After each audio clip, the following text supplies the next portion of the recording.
you don't have to do it the same way we do it in our practice. And we started at the end as far as where we are now. I'm married to a therapist, LCSW. That makes life easier. No. I'm sure she has a lot of friends that she can bring into work.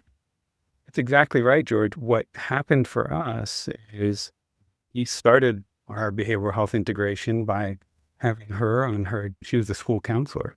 And on the days that she wasn't at the school, she would do consultations for us. And there is a code that, and I'll share a link with you that you can put into the show notes that folks can find a lot of resources that I have been sharing over the years. So she would meet with families, she would do some screening tests. And so one way to pay for some of this is all the extra 96127s and 96110s that you get from the PHQ-9s and the GAD-7s. And give families a curated list, right? Here are some therapists in our community that may have openings that I think would be a good fit for you, that have the right expertise. And that was way better than when I would give a list of 10 random names or refer them to a local program. That's how we started. That was our first step toward behavioral health integration. During the pandemic, she said, hey, my good friend Teresa, who's a school counselor at another local school, is looking to shift. And so we met and we said, I think you've got the knowledge and the experience to help us build what we're envisioning. And so while we hire you, we hired one therapist who came on. And that was huge because not only was she able to continue doing the consultation and referral work, but she started providing some direct therapy. Took about 2 weeks and her schedule was totally overwhelmed, right? And we knew that we were going to have to shift to a different way of providing this care. But the point is, we had been doing a little bit at a time.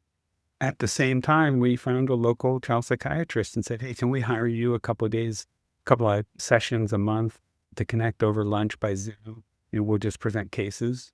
And this is prior to our state having a statewide child psychiatry access programs. The advantage to us, we started our consultation session before that was available in California, but we were able to hear each other's cases. We were able to learn from her assessment of what we were seeing and what we were presenting. And so we increased our ability to keep those kids and to provide better care for them in our practice.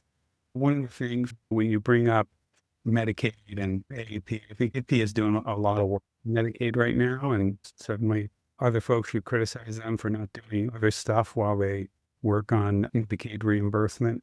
We have to remember that behavioral health integration and our practices are a system, and there are plenty of things in your practice that don't necessarily pay for themselves and increase your ability to take care of your patients and see more kids. And so being able to have these kids get much better mental health care with the therapist and the child psychiatrist in my practice frees me up to see more checkups, and give more vaccines, and see more acute care.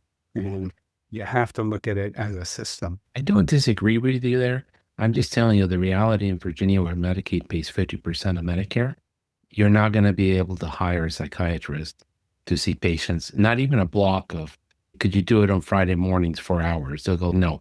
You know what? I get paid $150 to refill prescriptions never leaving my house. And there's just no way that I'm going to be able to make that revenue going, even doing telemedicine with your patient population. I'd love to help you, but you know what? You can always call me up and I'll tell you what to do with the case, but I just cannot give up that income. And you try to get these kids evaluated where you're not sure what the pathology is. And the psychologists that are good, that are integrated, that have the reading specialist, and they do the IQ testing and the EQ, they're charging between $3,500 to $7,000 to do a study. And they get paid. They don't go through insurance. And I love to help you, but I also have a family to feed. So one of the things, Serban, if you're getting full neuropsych testing done for $3,500, I'll send my patients to you because they'll gladly pay for the plane ticket on top of that. Okay.